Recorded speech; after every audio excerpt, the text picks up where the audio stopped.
Today's lesson is the audiobook market takes off, but are readers losing out? Hi, everybody. I'm Roger. And I'm Mike. And today we're talking about something called audiobooks. Okay, these are when books are recorded so that you can listen to them. Some people prefer this way of listening to books because you can listen to a book while you're driving from home to work or whatever, or if you're working out or whatever. And this market has taken off. Lots of people are listening to books. I used to call them books on tape, but now it's audio files that you can get from the internet. But if you're doing that, are you losing out? Are you missing something by doing that? That's a very good question because, as you said, yes, they are very, very popular. A lot of people both like listening to the books to enjoy the books and experience a book that they might not have the time or the energy to actually read. And also a lot of people like them because many celebrities, many famous movie stars, TV stars will be reading the books themselves, or perhaps you might have the opportunity to have the author read the book themselves. So just listening to these wonderful voices and the way people read, that's a whole other side, I think, of how people get pleasure from these books. But are readers losing out? If you're losing out on something, you're kind of missing out. You're not getting the full effect or having the full experience. If you go to Paris and you discover that half the interesting museums are closed for repairs, you might feel that you're kind of losing out. Other people get the full experience, but maybe you aren't quite getting as much as you should be getting. So, yeah, basically by listening to a book, are you really getting as much from that book as you could be? That's an interesting idea, interesting question, and we have some interesting answers for you in our article. The audiobook market takes off, but are readers losing out?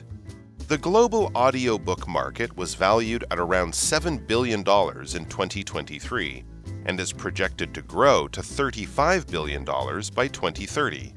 This forecast is good news for companies like Amazon and Google that dominate audiobook production.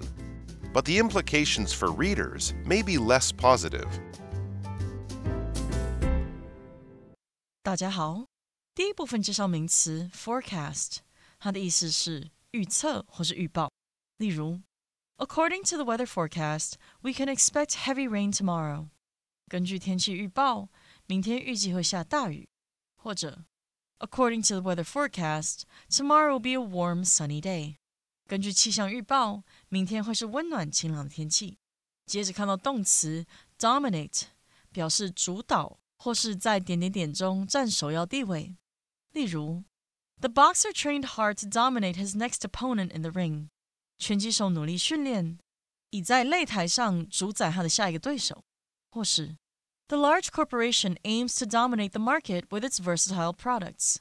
那家大企业意图以其多功能的产品称霸市场。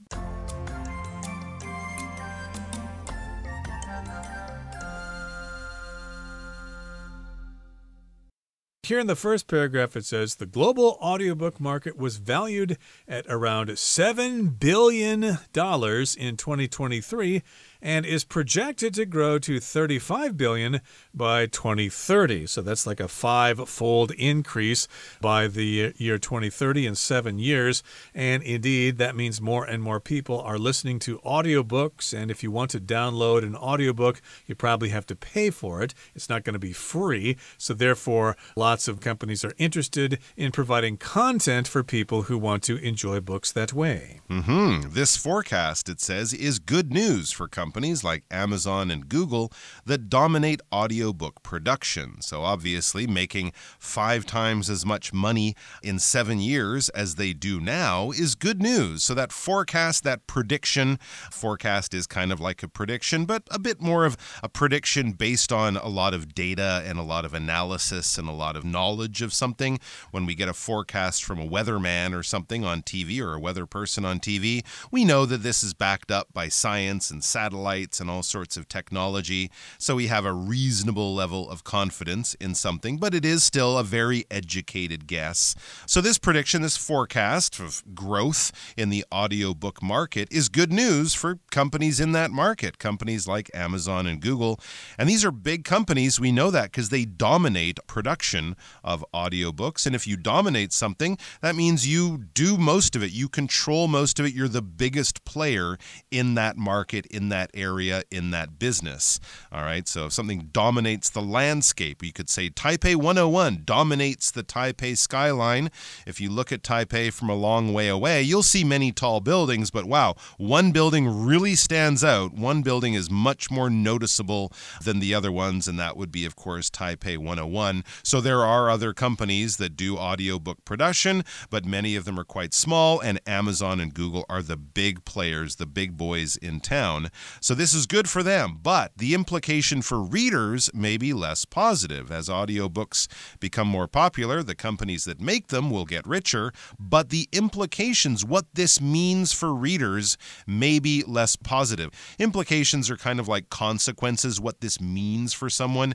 When a situation changes, the implications of what will happen will also change. So, if the government brings in a new policy to raise taxes on business, to give more money to poor people, well, the implications for poor people would be life will hopefully get better and easier for them, but for the businesses, they make less money, and for the country, maybe some of those businesses will close or move to other places or something like that. So it's kind of like results or consequences for certain groups of people, how it will affect them, in other words. And yes, the implications for readers may not be so great. Okay, we'll find out what that's all about in just a second. Let's move on now to the second part. We'll listen first. Audiobooks offer listeners a convenient way to enjoy books while performing other tasks. However, this passive way of reading comes at a cost. According to Professor Daniel Willingham of the University of Virginia, the eye movements involved in true reading are key to understanding. Without them, audiobook listeners may miss subtle meanings, which can result in a poorer understanding of the material.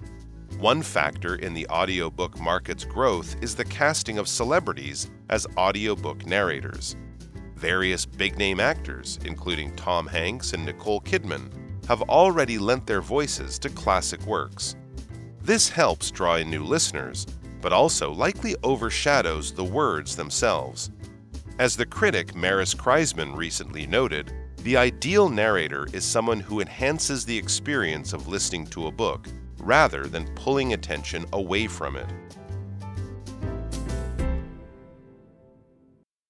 第二部分看到形容词 passive， 它的意思是被动的或是消极的。例如 The device relies on passive cooling, using airflow rather than a fan. 这个设备依赖被动式冷却，利用气流而非风扇。也可以说 If you want to succeed as an actor, you need to be less passive.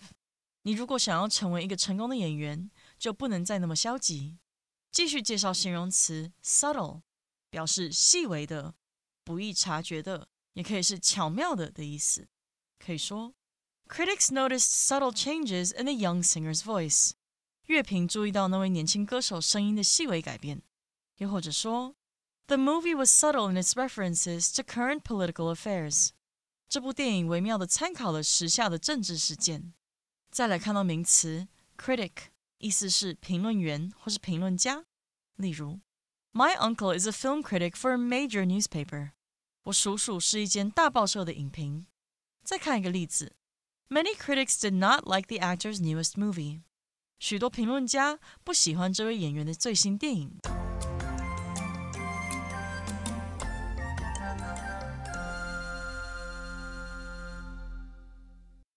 Okay, so again, we're talking about audio books, books that are actually recorded as an audio file that you can probably download from the internet as an MP3 file or whatever, and you can have it in your phone and listen to it. I guess in the old days, you would actually download cassette tapes or CDs or whatever, but of course, everything's online these days. And audiobooks offer listeners a convenient way to enjoy books while performing other tasks. And as I said before, that seems to be the main motivation people have for listening to audiobooks. It's a way to hear the book and to enjoy the book while you're doing something else. Okay, like when you're commuting, when you're driving to work, when you're sitting on the bus or whatever, you can be listening to an audiobook. Or when you work out or whatever, when you do chores around the house, yes, indeed, you can listen to an audiobook while you're doing those mundane tasks. Exactly. People love to listen to these audiobooks, as you said, when they're driving, when they're cleaning at home, at the the gym, something like that, or long plane rides. That's another good time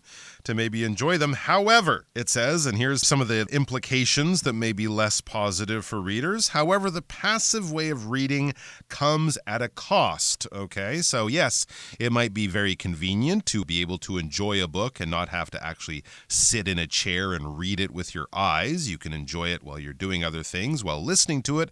But this passive way of reading, okay, passive is a word that kind of means you're not actually taking action to do anything. You're just there while things are happening, but you're not contributing to it. You're not taking part in it. You're not part of the action. The opposite would be active, okay? So active listening is when you're really paying attention to what the person is saying. You're not just letting their words go in your ear and out your brain on the other side. You're actually really paying attention and thinking about what they're saying as they are saying it.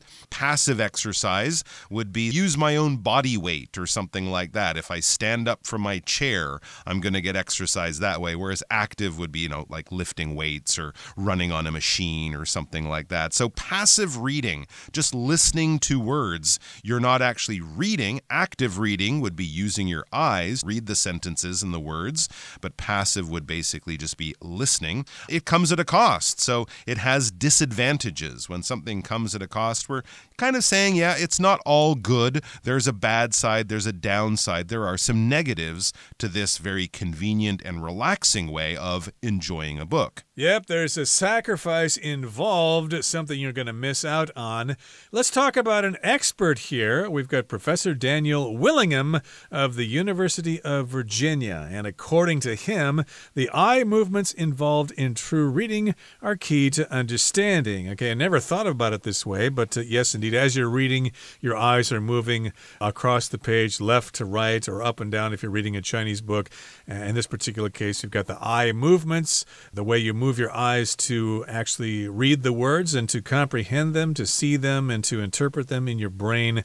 And that's key to understanding. I guess if you're just sitting there listening, you're not really doing that. Without them, audiobook listeners may miss subtle meanings, which can result in a poorer understanding of the material.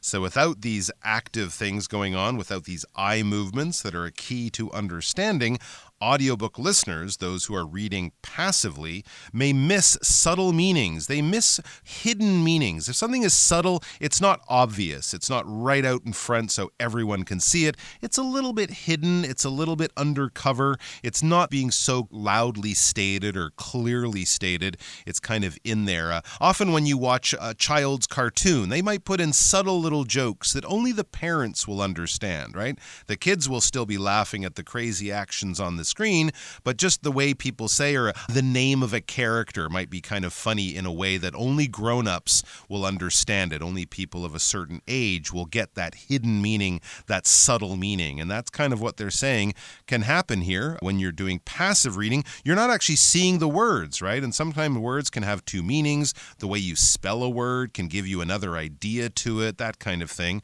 And this can result in a poorer understanding of the material. You might still enjoy the story and understand the plot and know what's going on, but if someone asks you some in-depth questions about what did the writer really mean in this scene, you might say, oh, I don't know, because it just seemed to be pretty straightforward to me.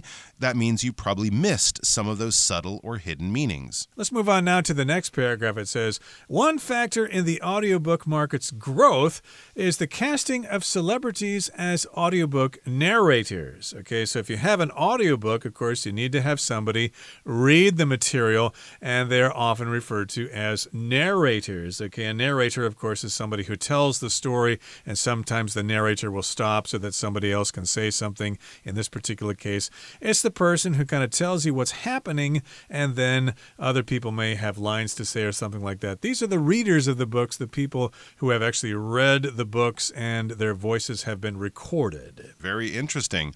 Various big-name actors, including Tom Hanks and Nicole Kidman, have already lent their voices to classic work. So there you go, a couple of big-name celebrities or big-name actors. That just means very famous, very popular people that even non-movie fans will be familiar with or might have seen some of their movies. Of course, both of them have also won Oscar awards and things like that. So very famous people from the world of show business, and they have already lent their voices to classic classic works. When we say lend their name or lend their voice, that means they've allowed it to be used. They've contributed their voice.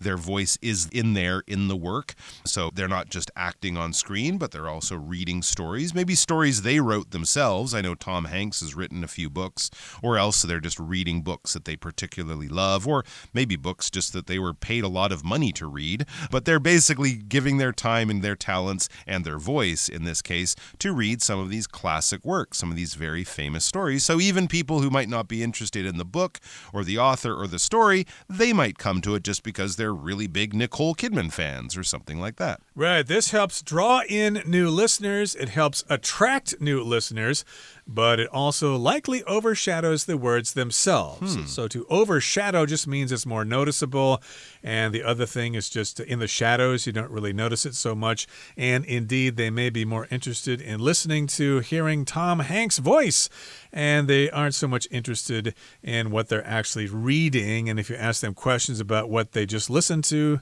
they might not be able to tell you anything. For me, I think I'd like to hear the actual author, him or herself, read the actual book. But yeah, if you have celebrities, you may have this problem. People may be listening more to them than actually paying attention to the content of what they're reading. As the critic Maris Kreitzman recently noted, the ideal narrator is someone who enhances the experience of listening to a book, rather than pulling attention away from it. Very interesting point of view. This is someone who writes and thinks about writing and books a lot. A critic is a person with probably a deep knowledge of the world of books and writing and authors and literature, and their job is basically to give their educated opinion to people like us who don't know so much, who don't have time to look at all the new books that are coming out this week and figure out which ones are good and which ones are not so good. Critics do this as a job, and they often work for newspapers or magazines, and increasingly, of course, they will have websites online. So if a new movie comes out and you're not sure if you want to go to it and spend your money, you might find out what a critic thinks, a movie expert thinks. They might say, yes, it's worth it, it's a great movie, or it's not so good, the last one was much better, something like that. So critics are educated people whose advice and wisdom is often useful to people like us who don't know so much. So she knows a lot about writing and reading and audiobooks, and she says the ideal narrator, someone who reads the story, is a narrator. So if you're reading a book to your kids at night, you would be a narrator as well, or someone you're listening to tell the story in an audiobook. And that is someone who enhances the experience of listening to a book. So that's the ideal or the perfect narrator. They make the experience of listening to the book better. If you enhance something, you improve it, you make it better, you bring more to it, you make it a richer and more enjoyable experience. So they're not pulling attention away from it.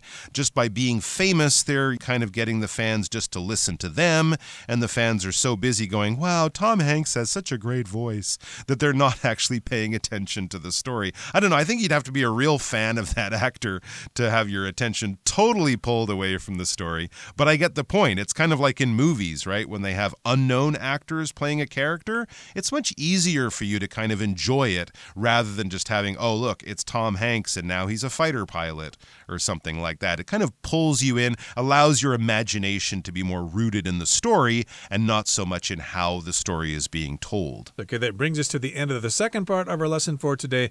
Here comes the third and final part. As audiobooks become more common, serious readers should proceed with caution. Giving in to audiobooks' temptations could mean losing the deeper connection that only true reading provides. 第三部分看到名词 caution， 指的是谨慎、小心或是慎重。举例来说 ，Open the door with caution because there might be a dog in the room。小心开门，因为房间里可能有一只狗。又或者说 ，You should always drive with caution when the road is slippery。路面湿滑时，你应该要永远小心驾驶。最后看到名词 temptation， 它表示具有诱惑力的事物，也可以是引诱或是诱惑的意思。可以说 ，Expensive watches and gold chains can serve as temptations to thieves。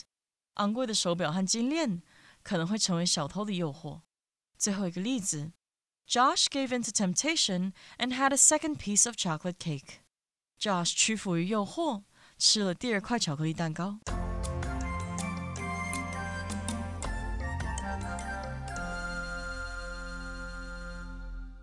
Now, as audiobooks become more common, serious readers should proceed with caution. So, yes, we're going to see them more and more. They're going to be able to be downloaded from the internet more and more easily. But you should move forward and be careful. You should proceed with caution. Yes, be careful, proceed with caution. Giving in to audiobooks' temptations could mean losing the deeper connection that only true reading provides. So, yes, this is, again, for serious readers, people who take their reading and their literature seriously. If you give in to audiobooks, if you kind of throw up your hands and go, okay, it's more convenient, I can get through 200 books a year if I'm listening to them on the MRT and while I'm washing the dishes. So if you kind of give in to the temptations of audiobooks, they're more convenient, they're easier, they take up less space in your home. If you buy books like I do, they could take up a lot of space. Audiobooks are all on the cloud. So a lot of these are temptations. A temptation is something that is attractive to you, but maybe not the best thing for you. So we might talk about the temptation of buying a box of donuts on your way home when you're hungry in the evening. Yeah, you can get home and eat 6 donuts, but is that really as good as eating a healthy dinner? Oh, but it's so fast and I just want something sweet and I can just buy them and it's all simple. Those are the temptations of fast food and things like that. Yes, they're wonderful in many ways, but also not so good for you in the long run. So don't give in, don't be weak and give in to the temptations of these. But if you do, as a reader, it could mean losing the deeper connection that only true reading provides. You'll miss those subtle things. And I think also it's probably a lot easier to remember stories and the plots when you actually read them rather than having them be told to you. It's time now to listen to Hanny, our beloved Chinese teacher.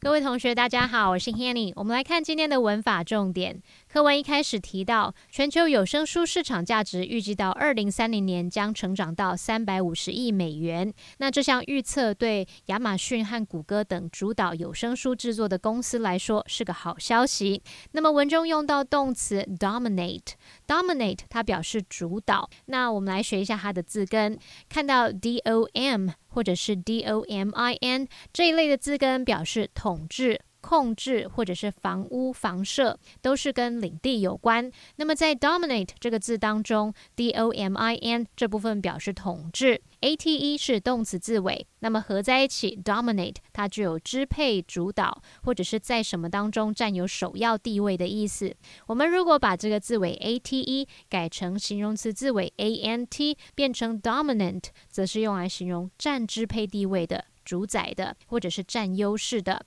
好，那么顺便补充其他也有 dom 或者是 domin 这一类字根的单字。第一个是 dominion domin ion， 那这个字根 domin 表示统治， ion 是名词字尾，合在一起 dominion 就是表达统治、管辖，它其实也有领土的意思。第二个补充的是 domestic， 它的字根 dom 表示房屋，那么字尾 ic 是形容词字尾， domestic 就可以用来形容是家庭的，或者是形容国内的、本国的。第三个补充的是 domicile， 它的字根 dom 表示房屋， icile 这部分表示居住，合在一起 domicile 就表示住处、住所。那这个单字主要是法律用字，像 report one's change of domicile 就是表达通报、更改住所。课文第二部分，他引述了一位评论家的说法，他提到理想的叙述者是能够提升听书体验，而不是分散注意力的人。文中用到 rather than， 这是表达是什么而不是什么，它可以当介系词，意思就相当于 instead of， 那这时候后面就要接名词或动名词，例如Rather than taking the elevator, he chose to climb the stairs. 他没有搭电梯，而是选择爬楼梯。那么 rather than 也可以当连接词，这时候它必须连接词性相同的字词。在连接不定词 to be 的时候， rather than 之后的 to 常常省略。例如 They decided to walk home rather than take a taxi. 他们决定走路回家，而不是搭计程车。那句子里面 rather than take a taxi 这个 take 前面就省略了 to。好，那顺便补充一下 would rather A than B 这个用法。would rather 表示宁愿宁可怎怎么样，比较想要什么什么。那这个 would 常常会跟主格人称代名词缩写成撇 d， 像 I'd rather, we'd rather 等等。那我们用 would rather A than B 就可以表达宁可要 A 而不要 B， 其中的 A 和 B 要用原形动词。举例来说 She'd rather read a book than watch TV， 她宁可看书而不要看电视。好，那么以上今天重点整理，我们来回顾今天单字吧。Forecast. The weather forecast says it will rain tomorrow. Dominate.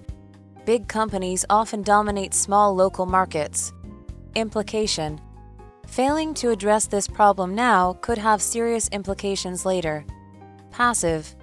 Passive learning often happens when students listen without active engagement. Subtle. There was a subtle change in Sonia's tone that revealed her true feelings. Critic. The author's latest book received mixed reviews from critics around the world. Caution. Sam approached the icy stairs with caution. Temptation. After waking up, Ada felt a strong temptation to skip work and go to the beach.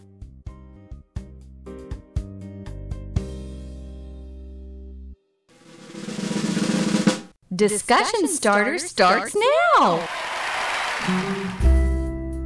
Here's our discussion starter for today. The question is, overall, do you think that audiobooks are good or bad for readers? Why?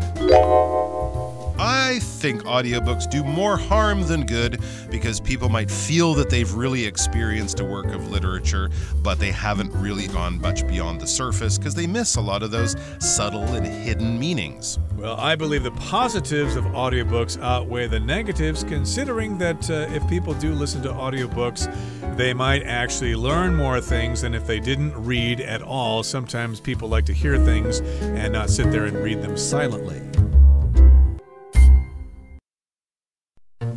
Well, that brings us to the end of another edition of our program, and please make sure you join us again next time. From all of us here, I am Roger. I am Mike. See you next time.